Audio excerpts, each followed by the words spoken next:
the world changed on August 15th, 1971. So when I look at the world and say, why is it screwed up? Why is there such a gap between the rich and the poor?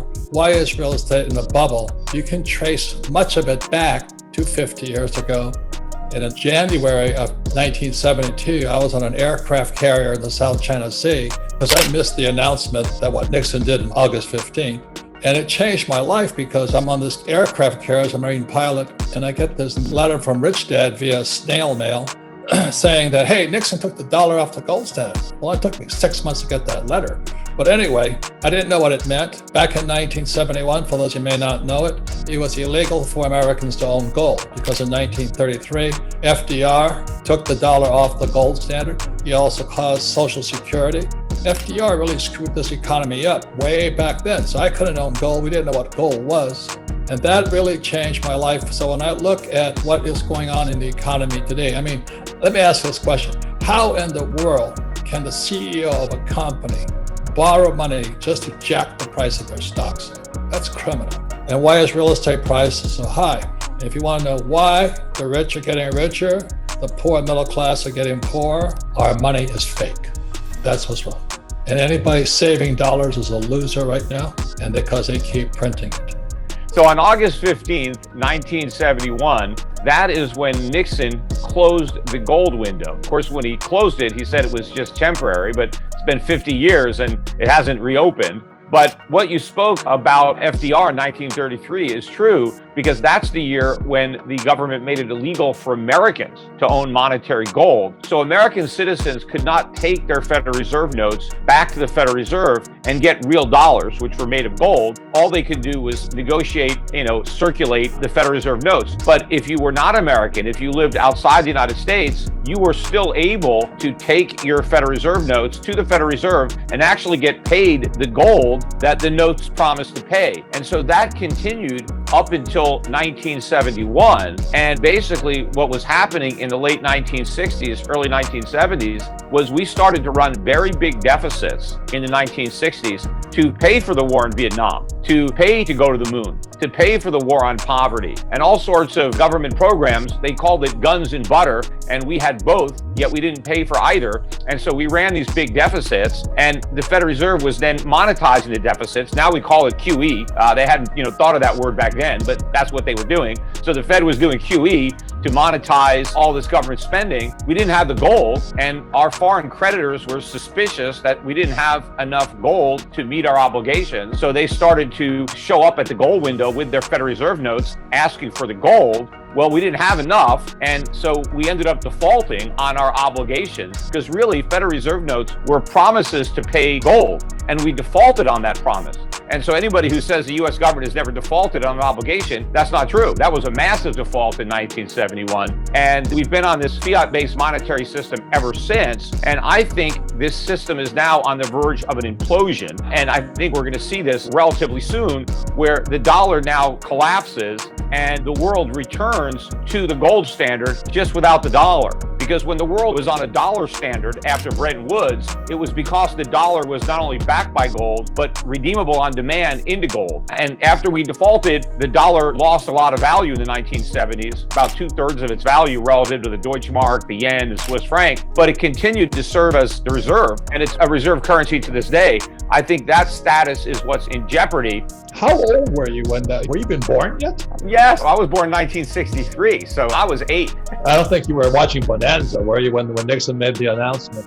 Well, gold is real money. My father taught me about gold a long time ago. In fact, before we went off the gold standard, my father was one of the few people who actually testified in front of the Senate Committee on Money and Banking against going off the gold standard. And my father was the only one that said that if we went off the gold standard, the price of gold would go up, and that the value of the dollar would go down, and that we'd have lots of inflation. All of the other government witnesses, including the then Secretary of the Treasury and the then head of the Federal Reserve, they all said that if we went off the gold standard, the price of gold, which was about $35 an ounce at the time, they said the price of gold would fall. They thought the dollar was supporting gold instead of the other way around. So they were talking about how great the economy was going to be if we can only remove the shackles of the gold standard. And my father was the only one who testified and got it right, because he laid out exactly what was going to happen in the 1970s. And it happened exactly the way he said, and the exact opposite of what the Secretary of the Treasury and the Federal Reserve said. And you know what? The Secretary of the Treasury and the Federal Reserve head are just as incompetent now, maybe even more so than they were back then. They have no idea the damage that they have unleashed from their policies, especially the mistakes that they've made since COVID. I mean, the Federal Reserve has done everything wrong since COVID. And despite the fact that everybody is praising them for what they did, remember, everybody praised them for all the bailouts and all the stimulus following 2008. And they praised them when they bailed everything out after the dot-com bubble popped. But all those were policy mistakes. What the Federal Reserve should have done following the outbreak of COVID was withdraw money from circulation, allow interest rates to go up. Because the problem with COVID, and I said this at the time, was a supply problem. People were leaving their jobs. Companies were shutting down. People were staying home. They weren't working. They weren't producing goods. They weren't providing services. So we had a lot less stuff to buy. What the Federal Reserve needed to do was reduce the money supply so that money supply went down with goods supply. Instead, they did the opposite. They flooded the economy with money. They printed all this money and sent it out to everybody. So what happened? We increased demand while we were decreasing supply. That's why you're seeing this huge increase in consumer prices right now. It would look pretty bad for America, because a return to the gold standard would mean a rejection of the dollar standard. If the dollar was no longer desired as the reserve, the value of the dollar on international exchanges would collapse, because we have these record trade deficits. I mean, the last trade deficit we had, all-time record high, we're running trade deficits of about $1.2 trillion a year. It is enormous. But the only reason we could do this is because the world will take dollars for their stuff. But if they go back to a gold standard, they ain't going to take dollars for their stuff. We're going to have to give them gold, which we don't have, or we're going to have to produce stuff, which we can't because we don't have the factories. We don't have the infrastructure, the labor force, the supply chains. So the dollar is going to collapse. And what's going to happen is all of these products that Americans take for granted are on the shelves when they want to buy something. They're all going to be gone, because we're not going to be able to afford them. I mean, they're going to be too expensive for Americans to buy. So the entire American standard of living is going to collapse. Now, it's not going to make that big a difference for a lot of the other countries outside the US, because they don't issue reserve currencies. You know, if you're living in New Zealand, for example, the New Zealand dollar isn't the reserve currency. So if you want to import something, you've got to export something. People in New Zealand have to earn dollars. We don't have to earn dollars. We just print them. Now the people in New Zealand will start earning gold instead of dollars. But the change for America is huge, because we used to be able to print dollars. We can't print gold. We have to earn gold just like everybody else. And that's a game changer for Americans. But it's also a game changer for people who have savings, people who are hoping to retire. If you think you're going to retire on a bunch of dollars, you know, you got another thing coming. It's the dollars that are going to retire, not you. You're going to keep on working unless you take action now to divest yourself of US dollars and dollar-denominated assets and buy some real things.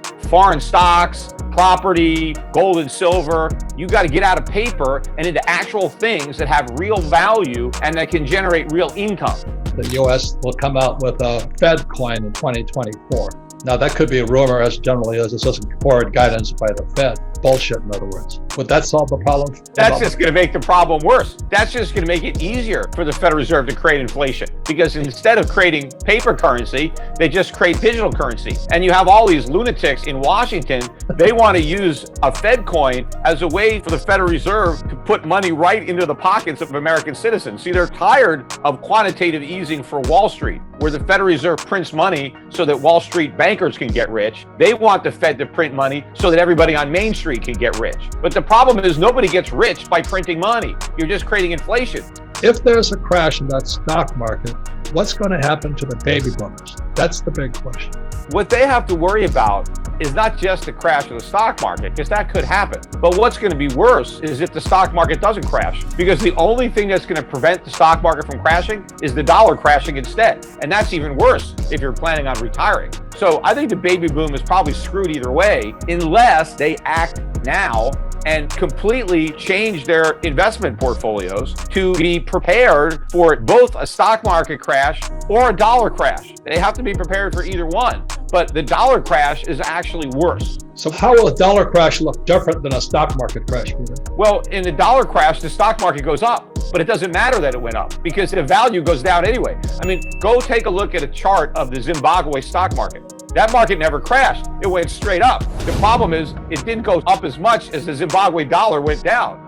You could see the stock market going up, but if everything at the supermarket is going up 2 or 3 times as fast, you're not getting richer. You're getting poorer, even though you have a higher net worth in dollars. Look, there are lots of billionaires in Zimbabwe. There are trillionaires in Zimbabwe. Who cares? I mean, you're a trillionaire, but you're broke because the money isn't worth anything. So if you think you're going to retire because you got $5 million, $10 million, you don't know. What if $10 million is what it costs to buy a cup of coffee? You can't retire on one coffee cup.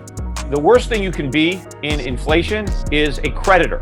So you want to be a debtor. In deflation, it's good to be a creditor because the value of the money goes up. And if the borrower defaults, you get their assets. If you borrow money to buy a piece of property and everything crashes and you can't pay the loan back, the lender takes the property. He's got the collateral, so he's got something. But if the dollar crashes, the lender's got nothing. He's got worthless money, and you've got a piece of property that you basically got for nothing because you don't really have to pay back the money that you borrowed. You borrowed money that had real value, and you paid back money with next to no value. But the problem for a lot of people who end up owning their home free and clear is, what if something goes wrong? The maintenance costs are going to go through the roof. The cost of materials, the cost of insurance, and then your electric bill, all your utilities. Things are going to skyrocket in price. So you may not have to pay your mortgage, but your electric bill may be a lot higher than what your mortgage used to be. Don't save dollars because you're just a sucker if you do that. So save real money, buy gold and silver, and accumulate assets, real assets outside the United States that pay good dividends. And that during an inflationary time period, you want to own companies that can immediately pass on their higher costs to their consumers by raising their prices. So you want to have businesses where the customer is going to pay the higher price. Because there are some businesses where if you raise your price, you're going to lose your customers. Or there's a hierarchy of needs. And there are certain things that people need. And they're going to buy the things they need before the things they want. And if the things they need get really expensive, well, they have to give up some of the things that they want. So I want to own the companies that are selling the stuff that people need, because that's where you have the most success at raising prices and still maintaining your customers. You need these inflation hedges. You got to get out of the dollar. You got to understand the enormity of the change that is about to take place and the profound impact it's going to have on the standard of living in the United States. The worst part about it is, though, the political climate for this crisis could not be worse because capitalism has never been less popular and socialism has never been more glorified. And I think a lot of people are going to look at this financial apocalypse, really, that we're going to have, and they're just going to blame it on capitalism. They're going to blame it on the rich. They're going to blame it on the bankers. And they're going to say the solution is that we just have government do everything. Government needs to take control. Government needs to run all the businesses. Government needs to provide the jobs and all this. And so it's very, very dangerous, not only to be an investor, but to be an American. People should have a plan B or a plan C just in case. But at a minimum, protect your wealth.